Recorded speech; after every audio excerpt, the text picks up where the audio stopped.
Hello, friends. Elaine here, your financial coach, with some great tips today on how to create a budget. First of all, you might ask yourself, well, some people, don't like the word budget, but it's very important to have a budget, number one, because it will show you where your money is going. We all have a tendency of knowing when we get paid, or not a tendency, but that's how it is. We know when we getting paid, how much we're getting paid, if we did any overtime, or if we have a bonus. We all know that.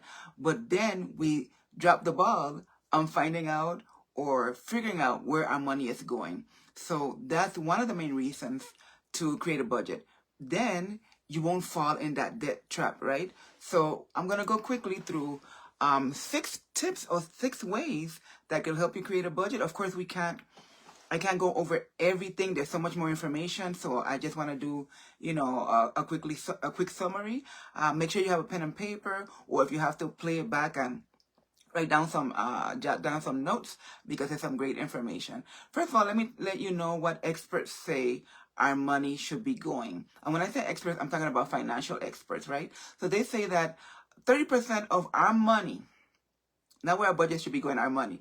30% of our money should be taking care of, our housing and our day-to-day debt, right? 26% living expenses, 4% in, whatever insurance that you have, 25% for taxes. We have to put money aside for taxes. We can't wait till tax time to come to try to figure out where we're getting the money from. And then 15% should be going into savings and investments.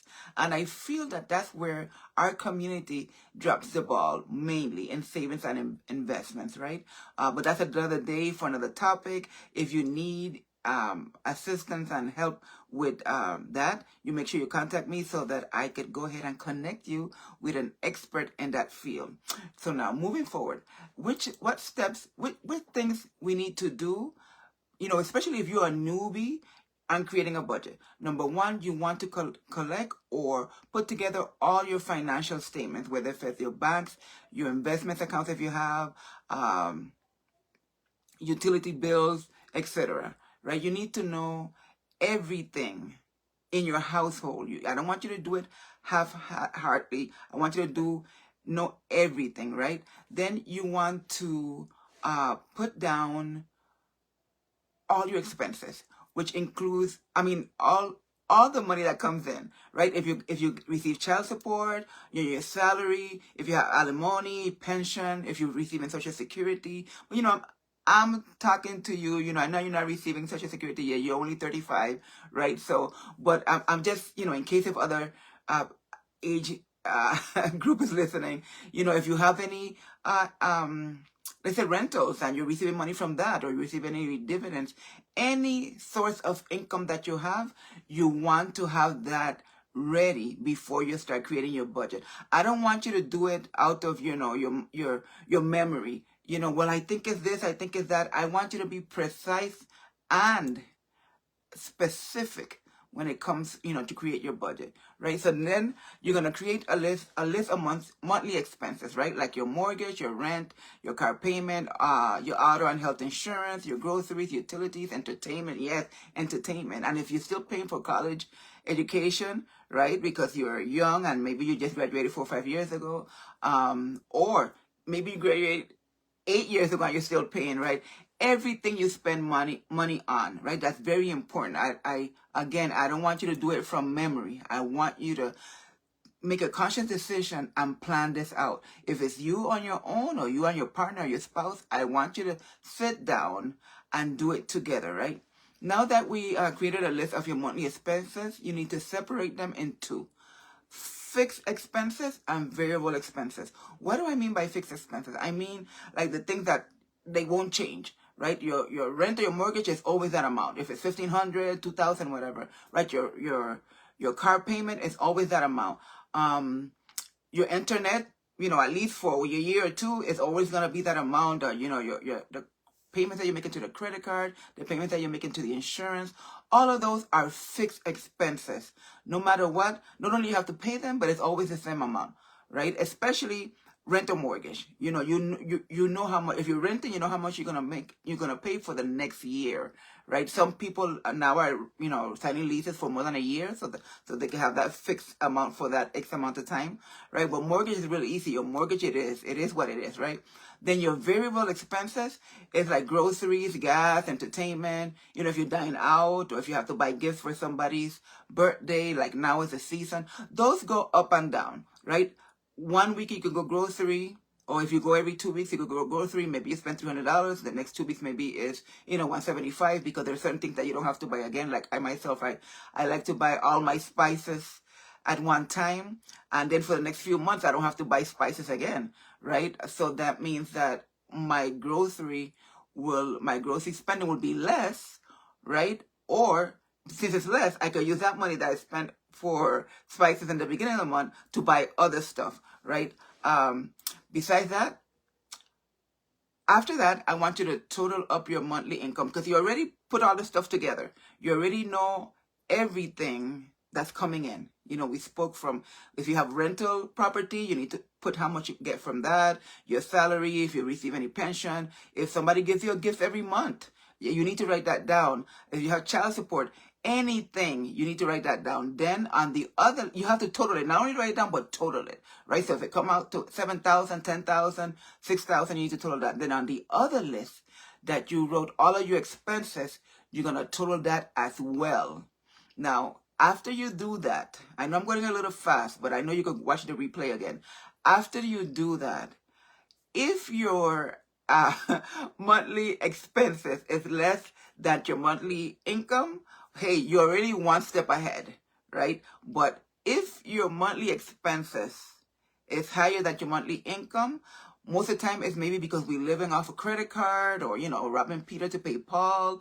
But there's a way to fix everything. I just want you to start, if it's at zero, because anything can be fixed. Like one of my mentors say, maybe you need a carburetor adjustment. Okay, well, that's why we're speaking here today, right? After you've done those two lists, you've totaled them, and you know where you're at. Now we know what we could do moving forward, right? Now, if you have to make some adjustments, most likely it will be on the variable expenses, right? Because if your mortgage is $2,000, if your mortgage is $1,800, you can't change that, right? That is okay. I know you wish you could, so don't throw the phone at me, right? But you cannot change that. But you'll be able to change on the variable expenses, which mean if you go out to eat 4 times a week, let's maybe bring it down to 2 times a week, right? If you go grocery shopping without a list, and it'll make you overspend, and when you get home you realize that you didn't have to buy this, that, and the other because you had it already. Well, those are things that we could work on, right? What else? Maybe, and I did a reel on this before. Maybe we have some streaming services that we don't use. We're paying for monthly subscriptions. I didn't mean only streaming. There's subscriptions of a lot of things. Maybe we meant paying monthly subscription for a gym, and we don't go to the gym. It could be, well, who goes to the library anymore? But it could be any monthly subscription that you're paying for and you're not using it. That is a variable expense that you could cut down on. Not only maybe the subscription that you have, it's all inclusive and you don't watch the 10,000 channels, right? So bring it down to 100 channels, right? Because you don't watch all of that stuff. I know you have to watch the sports. Don't throw the phone at me. I'm a real sports person. So girlfriend, I know how you feel, and I know that you want your partner or spouse to be happy and make sure that they watch their sports as well. But we are now working on our budget, correct? So that's why it's so important. Number one, let's slow down to speed up. You gotta have put everything together. I don't want you to do half work. You're gonna put all of your income, everything that comes in. Every dollar that comes in your house, right? And you're gonna then you're gonna put a list of everything that goes out, whether if it's recurring or that you do it every so often, right? So then number two, we are going to total it. Total, If you have a calculator on your phone, you're going to total. Then you're going to see if your income is higher than your expenses, right? Number 3, we are going to work on seeing where we could tweak our variable expenses, which are things that are not fixed, right? Your fixed income, we said, is what? Your mortgage, your rent, your insurance, your health insurance, your auto insurance, all of those things we cannot change. But the variable ones, we said, right? Going out to eat one time less. And I'm not telling you, like, if you are accustomed to buying food or going out to dinner with your partner or yourself 5 times a week, for all of a sudden from 5 times a week go to 1. No, go from 5 to 4 and then 4 to 3. Trust me, I've been there.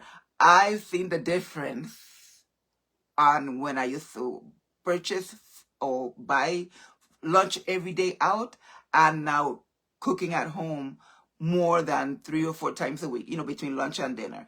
The difference in my finances is, let me tell you, staggering, right? Then after that, we're going to get rid of the things that we don't use, right? Whether if it's the gym membership that we don't go to, or maybe we don't watch that particular streaming service anymore because it's not as good as it was in the beginning. I've been there as well, and I'm not gonna call any names because I'm not endorsing anybody, nor I don't want to give you any ideas, right? But I remember having several streaming services, and then after a while, or not even immediately, a year or two, they cut the programs that I didn't want. Not that the programs are not there showing anymore, they just don't have it in that streaming service anymore, which was the reason why I purchase that streaming service, right? And then again, sometimes we have the biggest package and we don't need the biggest package, right? And then last but not least, as we review how much is coming in and how much is going out, I guarantee you, if you're honest with yourself, that you're going to find ways to cut down and start having wiggle room to start saving and investing, right? That's not the topic today, but if you want to talk about investments, I will definitely have an investment expert to speak to you directly on a one-on-one, right? Because we're talking now in general, not everybody's situation is the same. Maybe you're able to find an extra $500 that you've been overspending, and somebody else might only be able to find $50 that they were overspending. The important thing is to sit down, right? And do it. Don't do it in a rush. Tell yourself, if it's yourself, sit down in the kitchen table or on the dining room table that we hardly use, and put all of your paperwork and make an appointment. Make a date with yourself. Make an appointment with yourself as if you were sitting in front of a financial coach, right? Because that's where you start. It's good that when you come to the financial coach now, you know where you're at, right? And if it's you and your significant other, make a date as if it's an appointment that you're going to sit down with a financial coach, because both minds have to be in the same place. They have to meet. They have to have a meet of the minds so that you could create this budget, and trust me, you'll be able to find some money, to redirect some money, wiggle away some money from things that don't need to be spent, and you'll be able to start saving and investing. Well, thank you so much for listening to me today. Elaine here, your financial coach. If you want more information, or if you need to watch the replay so that you could, take down some notes, because I know sometimes I speak a little fast, but I want to be mindful of your time.